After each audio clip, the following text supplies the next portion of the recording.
ಮೊದಲಿಗೆ ನೋಡಿ ಒಂದು ಬೌಲ್ ತೊಗೊಂಡಿದ್ದೀನಿ, ಅದಕ್ಕೆ 2 ಕಪ್ನಷ್ಟು ಮೈದಾ ಹಿಟ್ಟನ್ನು ಹಾಕ್ತಾಯಿದ್ದೀನಿ. ನೀವು ಜಾಸ್ತಿ ಕ್ವಾಂಟಿಟಿಲಿ ಮಾಡ್ತಿರಾದರೆ ಜಾಸ್ತಿ ಹಾಕ್ಕೊಳ್ಳಿ.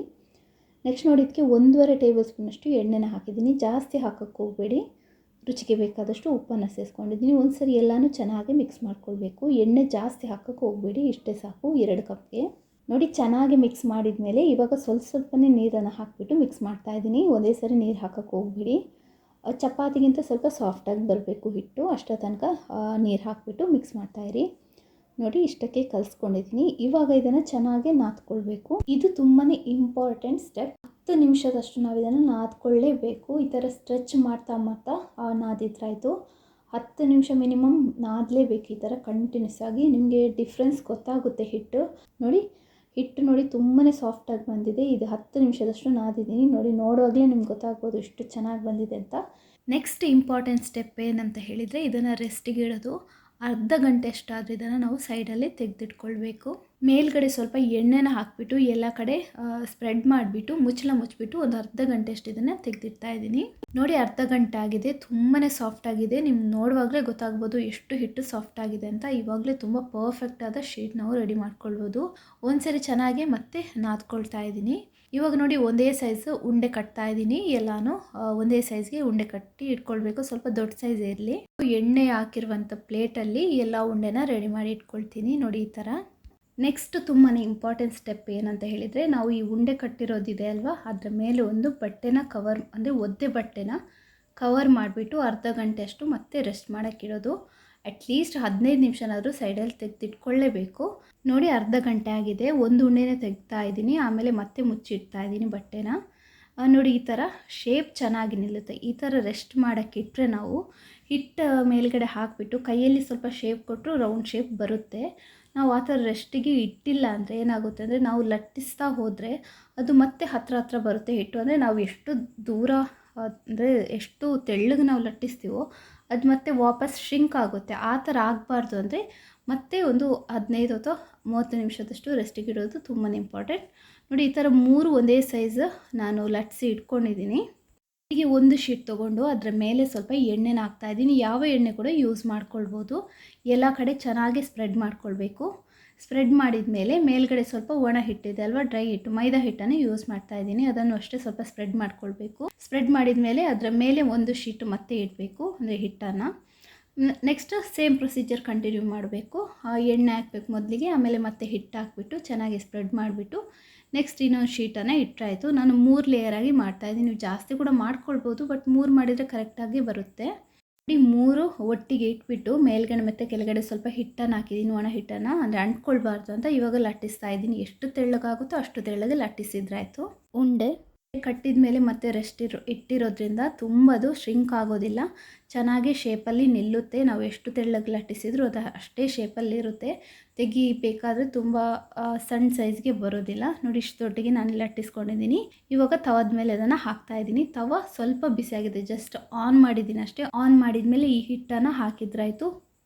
ಫ್ಲೇಮ್ ಫುಲ್ ಕಡಿಮೆ ಇರಬೇಕು. ಫ್ಲೇಮ್ ಫುಲ್ ಕಡಿಮೆ ಇಟ್ಟು ಈ ಥರ ನೋಡಿ ಮೆಲ್ಲ ಲೈಟಾಗಿ ತಿರುಗಿಸ್ತಾ ಹೋಗಬೇಕು. ಫಸ್ಟ್ ಮಾತ್ರ ಈ ಥರ ಕೈಯಲ್ಲೇ ನಾನು ತಿರುಗಿಸ್ತಾ ಇದ್ದೀನಿ. ಸ್ವಲ್ಪ ಹೊತ್ತು, ಒಂದು 15 ಸೆಕೆಂಡ್ ಆದಮೇಲೆ ಇನ್ನೊಂದು ಸೈಡನ್ನು ಚೇಂಜ್ ಮಾಡಿದ್ರಾಯಿತು. ಮೇಯ್ನಾಗಿ ಸೈಡ್ ಎಡ್ಜ್ ಇದೆ ಅಲ್ವ, ಅದು ಚೆನ್ನಾಗಿ ಸ್ವಲ್ಪ ಕಾಯಬೇಕು. ಅಲ್ಲೇ ಲೇಯರ್ಸ್ ಬಿಡುತ್ತೆ. ಅಂದರೆ 3 ಶೀಟ್ ನಾವು ಒಟ್ಟಿಗೆ ಮಾಡ್ತಾ ಇದ್ದೀವಲ್ವ, ಹಾಗಾಗಿ ಸೈಡ್ ಸ್ವಲ್ಪ ಚೆನ್ನಾಗಿ ಕಾಯಬೇಕು.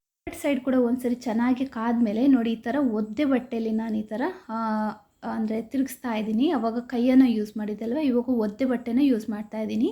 ಈ ಥರ ಒದ್ದೆ ಬಟ್ಟೆನ ಯೂಸ್ ಮಾಡಿದರೆ ಮೇಲ್ಗಡೆ ಹೊಡೆದೋಗೋದಿಲ್ಲ. ಕೆಲವೊಂದು ಸರಿ ಡ್ರೈ ನೋಡಿ, ಬರೀ ಕೈಯಲ್ಲೇ ಈ ಥರ ತಿರುಗಿಸ್ತಾ ಹೋದರೆ ಅದು ಸ್ವಲ್ಪ ಒಡೆದೋಗ್ಬಿಡುತ್ತೆ ಕೆಲವೊಂದು ಸರಿ ಮೇಲ್ಗಡೆ ಭಾಗ ಅಥವಾ ಸೈಡಲ್ಲೆಲ್ಲ. ಆ ಥರ ಆಗಬಾರ್ದು ಅಂತ ಈ ಥರ ಒದ್ದೆ ಬಟ್ಟೆಯಲ್ಲಿ ತಿರುಗಿಸ್ತಾ ಹೋದ್ರಾಯಿತು. ಸೈಡಲ್ಲಿ ಸ್ವಲ್ಪ ಚೆನ್ನಾಗಿ ಸ್ವಲ್ಪ ಬೇಯಿಸ್ಕೊಳ್ಳಿ. ಫ್ಲೇಮ್ ತುಂಬ ಕಡಿಮೆನೇ ಇಲ್ಲಿ, ತುಂಬ ಕಲರ್ ಬರಬಾರ್ದು, ಜಸ್ಟ್ ಸ್ವಲ್ಪ ಲೇಯರ್ ಬಿಡ್ತಾ ಬರಬೇಕು. ಅದಕ್ಕೋಸ್ಕರ ಸ್ವಲ್ಪ ಬಿಸಿ ಮಾಡಿದ್ರಾಯಿತು ಅಷ್ಟೇ. ಇದೀಗ ಆಗಿದೆ ನೋಡಿ. ಒಂದು ಪ್ಲೇಟಿಗೆ ಹಾಕಿದ್ದೀನಿ. ನೀವು ಈ ಥರ ಎಲ್ಲನೂ ರೆಡಿ ಮಾಡಿಬಿಟ್ಟು ಆಮೇಲೆ ಸಪ್ರೇಟ್ ಮಾಡಿದರೂ ಆಗುತ್ತೆ, ಅಥವಾ ಬಿಸಿಯಾಗಿರುವಾಗ ತೆಗೆದ್ರೂ ಆಗುತ್ತೆ. ಬಿಸಿ ಇರುವಾಗ ತೆಗೆದ್ರೆ ಸ್ವಲ್ಪ ಹರಿದೋಗೋ ಚಾನ್ಸಸ್ ಜಾಸ್ತಿ ಇರುತ್ತೆ, ಬಿಸಿ ಇರುತ್ತಲ್ವ. ಹಾಗಾಗಿ ನೋಡಿ ನಿಧಾನವಾಗಿ ಈ ಥರ ಶೀಟನ್ನು ಒಂದನ್ನು ತೆಗಿತಾ ಇದ್ದೀನಿ. ಸೈಡಲ್ಲಿ ಹಿಟ್ಟು ಬಿಟ್ಕೊಂಡಿರುತ್ತೆ. 3 ಶೀಟ್ ಇದೆ ಅಲ್ವ, ಅದು ಸೈಡ್ ಬಿಟ್ಟಿರುತ್ತೆ. ಸೈಡ್ ಬಿಟ್ಟಾದಮೇಲೆ ಈ ಥರ ತೆಗಿಯೋಕ್ಕೆ ತುಂಬಾ ಈಸಿ ಆಗುತ್ತೆ. ನೋಡಿ 3 ಕೂಡ ಸಪ್ರೇಟ್ ಮಾಡ್ತಾ ಇದ್ದೀನಿ. ತುಂಬಾ ತೆಳ್ಳಗಿರುತ್ತೆ ಶೀಟು. ಸಮೋಸತ್ತು ತುಂಬಾ ಚೆನ್ನಾಗಿ ಬರುತ್ತೆ. ನೋಡಿ ಎರಡನ್ನು ಕೂಡ ಬಿಡಿಸ್ತಾ ಇದ್ದೀನಿ. 3 ಶೀಟು ಒಂದರಲ್ಲಿ ಮಾಡ್ಕೊಂಡಿದ್ದೀನಲ್ವ, ಇವಾಗ ಮತ್ತೆ ಒದ್ದೆ ಬಟ್ಟೆನ ಕವರ್ ಮಾಡಿ ಇಡ್ತಾ ಇದ್ದೀನಿ. ಡ್ರೈ ಆಗಬಾರ್ದು ಅಂತ. ಡ್ರೈ ಆದರೆ ನಮಗೆ ಸಮೋಸ ಕಟ್ಟೋಕ್ಕೆ ಕಷ್ಟ ಆಗುತ್ತೆ. ಅದಕ್ಕೋಸ್ಕರ ಈ ಥರ ಒದ್ದೆ ಬಟ್ಟೆನ ಕವರ್ ಮಾಡಿ ಇಟ್ಕೊಳ್ಬೇಕು. ಎಲ್ಲನೂ ರೆಡಿ ಮಾಡಿ ಈ ಥರ ಒದ್ದೆ ಬಟ್ಟೆಲೆ ಕವರ್ ಮಾಡಿ ಇಟ್ಕೊಂಡಿದ್ದೆ. ಇವಾಗ ಇದಕ್ಕೆ ಶೇಪ್ ಕೊಡಬೇಕು, ಅಂದರೆ ಸಮೋಸ ಶೀಟ್ಸ್ ಮಾಡೋದಲ್ವ. ಹಾಗಾಗಿ ನೋಡಿ ನಾನೊಂದು ಪೇಪರನ್ನು ಕಟ್ ಮಾಡಿ ಇಟ್ಕೊಂಡಿದ್ದೀನಿ. ನಾನಿಲ್ಲಿ 7 ಇಂಟು 2.5 ಇಂಚ್ ಕಟ್ ಮಾಡಿ ಇಟ್ಕೊಂಡಿದ್ದೀನಿ. ನೀವು ಯಾವ ಸೈಜ್ಗೆ ಬೇಕಿದ್ರೆ ಕಟ್ ಮಾಡಿ ಇಟ್ಕೊಳ್ಬೋದು. ಮೇಯ್ನಾಗಿ ನಿಮ್ಮ ತವ ಎಷ್ಟು ದೊಡ್ಡದಿದೆ ಅಷ್ಟು ದೊಡ್ಡಗೆ ಹಿಟ್ಟನ್ನು ಲಟ್ಟಿಸ್ಬಿಟ್ಟು ಅದರ ಸೈಜ್ಗೆ ಈ ಥರ ನೋಡಿ ಸಮೋಸ ಯಾವ ಸೈಜ್ಗೆ ಬೇಕೋ ಆ ಥರ ಶೀಟನ್ನು ಕಟ್ ಮಾಡ್ಕೊಳ್ಬೋದು. ನನ್ನ ತವ ಸ್ವಲ್ಪ ಸಣ್ಣದಿತ್ತು, ಹಾಗಾಗಿ ನಾನು 7 ಇಂಟು 2.5 ಇಟ್ಟಿದ್ದೀನಿ. ನೋಡಿ ಈ ಥರ 3 ಒಂದೇ ಸೈಜ್ಗೆ, ಅಂದರೆ ಆ ಶೀಟ್ ಸೈಜ್ಗೆ ಕಟ್ ಮಾಡಿಬಿಟ್ಟು ರೆಡಿ ಮಾಡಿ ಇಟ್ಕೊಳ್ತೀನಿ. ತುಂಬ ಈಸಿಯಾಗಿ ಮಾಡ್ಕೊಳ್ಬೋದು. ಆಮೇಲೆ ನಾವು ಸೈಡಲ್ಲಿ ಕಟ್ ಮಾಡಿರೋ ಎಕ್ಸ್ಟ್ರಾ ಪೀಸ್ ಇದು ಬಿಸಾಕಬೇಕಂತಲ್ಲ, ಇದನ್ನು ನೆಕ್ಸ್ಟ್ ಯೂಸ್ ಮಾಡ್ಬೋದು. ಹೇಗೆ ಅಂತ ಮುಂದೆ ಹೇಳ್ತೀನಿ ನಾನು. ನೋಡಿ ಎಷ್ಟು ತೆಳ್ಳಗಿನ ಶೀಟ್ ರೆಡಿ ಆಯಿತು ಅಂತ. ಸಮೋಸ ತುಂಬಾ ಚೆನ್ನಾಗಿ ಕಟ್ಕೊಳ್ಬೋದು. ಇದರಲ್ಲಿ ತುಂಬ ಕ್ರಿಸ್ಪಿಯಾಗಿ ಬರುತ್ತೆ ಕೂಡ. ಈ ಶೀಟನ್ನು ಕೂಡ ಈ ಥರ ಒದ್ದೆ ಬಟ್ಟೆಲೆ ಕವರ್ ಮಾಡಿ ಇಟ್ಕೊಳ್ಬೇಕು. ಎಲ್ಲನೂ ಅಷ್ಟೇ ಈ ಥರ ಒದ್ದೆ ಬಟ್ಟೆಲೆ ಕವರ್ ಮಾಡಿ ಇಟ್ಕೊಂಡ್ರಾಯ್ತು. ಎಲ್ಲನೂ ನಾನು ಕಟ್ ಮಾಡಿ ಇಟ್ಕೊಂಡಿದ್ದೀನಿ. ಇಷ್ಟೊಂದು 2 ಕಪ್ ಮೈದಾದಲ್ಲಿ ಇಷ್ಟೊಂದು ಶೀಟ್ಸ್ ರೆಡಿ. ನಿಮ್ಮ ಕಾವಲಿ ತುಂಬ ದೊಡ್ಡ ಸೈಜ್ ಆದರೆ ಇನ್ನೂ ಶೀಟ್ಸ್ ಜಾಸ್ತಿ ಬರುತ್ತೆ. 3 ಬಂದರೆ ಕರೆಕ್ಟಾಗಿ ಬರುತ್ತೆ. ನಂದು ಕೆಲವೊಂದು 2 ಬಂತು, ಕೆಲವೊಂದು 3 ಬಂತು. ಇದನ್ನು ಮತ್ತೆ ಕವರ್ ಮಾಡಿ ಇಡ್ತಾ ಇದ್ದೀನಿ. ಇದು ನೋಡಿ ಸಣ್ಣ ಸಣ್ಣ ಪೀಸ್ ನಾವು ವೇಸ್ಟ್ ಅಲ್ಲ ಇದು, ನಾವು ಕಟ್ ಮಾಡಬೇಕಾದ್ರೆ ಶೇಪ್ ಕೊಡಬೇಕಾದ್ರೆ ಉಳಿದಿರೋ ಪೀಸ್ ಇದೆ ಅಲ್ವಾ, ಅದನ್ನು ಏನು ಮಾಡೋದು ಅಂತ ಹೇಳ್ತೀನಿ. ನೋಡಿ ಈ ಥರ ಎಣ್ಣೆಯಲ್ಲಿ ಹಾಕಿಬಿಟ್ಟು ಫ್ರೈ ಮಾಡಿ ಸ್ನ್ಯಾಕ್ಸ್ ಥರ ಕೂಡ ತಿನ್ಬೋದು, ಚೆನ್ನಾಗಿರುತ್ತೆ. ಅಥವಾ ಇದನ್ನು ಸಮೋಸಾಗೆ ನೀವು ನೆಕ್ಸ್ಟ್ ಅಂದರೆ ಫಿಲ್ಲಿಂಗ್ ರೆಡಿ ಮಾಡ್ತೀವಲ್ವ ಆವಾಗ ಕೂಡ ಯೂಸ್ ಮಾಡ್ಕೊಳ್ಬೋದು. ಅದು ಹೇಗೆ ಅಂತ ನೆಕ್ಸ್ಟ್ ವೀಡಿಯೋದಲ್ಲಿ ಹೇಳ್ತೀನಿ. ಸಮೋಸ ಕಟ್ಟೋದು ಹೇಗೆ ಪರ್ಫೆಕ್ಟಾಗಿ ಅಂತಲೂ ನೆಕ್ಸ್ಟ್ ವೀಡಿಯೋದಲ್ಲಿ ಹೇಳ್ಕೊಡ್ತಾ ಇದ್ದೀನಿ. ಇವತ್ತಿನ ವೀಡಿಯೋದಲ್ಲಿ ಜಸ್ಟ್ ಶೀಟ್ಸ್ ಹೇಗೆ ಮಾಡೋದು ಅಂತ ಹೇಳ್ಕೊಟ್ಟಿದ್ದೀನಿ. ಈ ಶೀಟ್ನ ನೀವು ಒಂದು ಜಿಪ್ ಲಾಕ್ ಬ್ಯಾಗಲ್ಲಿ ಹಾಕಿಬಿಟ್ಟು 1 ರಿಂದ 1.5 ತಿಂಗಳ ತನಕ ನೀವು ಸ್ಟೋರ್ ಮಾಡಿ ಇಟ್ಕೊಳ್ಬೋದು. ಫ್ರೀಝರಲ್ಲಿ ಇಡಬೇಕು. ಫ್ರೀಝರಲ್ಲಿ ತುಂಬ ಗಟ್ಟಿಯಾಗುತ್ತೆ. ನಿಮಗೆ ಯೂಸ್ ಇರುವಾಗ ಅದನ್ನು ತೆಗೆದು ಫ್ರಿಜ್ಜಲ್ಲಿ ಇಟ್ಟರಾಯಿತು. ಆವಾಗ ಅದು ಸಪ್ರೇಟ್ ಆಗುತ್ತೆ, ತುಂಬ ಗಟ್ಟಿಯಾಗಿರೋದು. ನೆಕ್ಸ್ಟ್ ವೀಡಿಯೋದಲ್ಲಿ ಫಿಲ್ಲಿಂಗ್ ಹೇಗೆ ರೆಡಿ ಮಾಡೋದು, ಹಾಗೆ ಸಮೋಸ ಶೀಟನ್ನು ಹೇಗೆ ಕಟ್ಟೋದು ಸಮೋಸನ ಅಂತ ಹೇಳ್ಕೊಡ್ತಾ ಇದ್ದೀನಿ.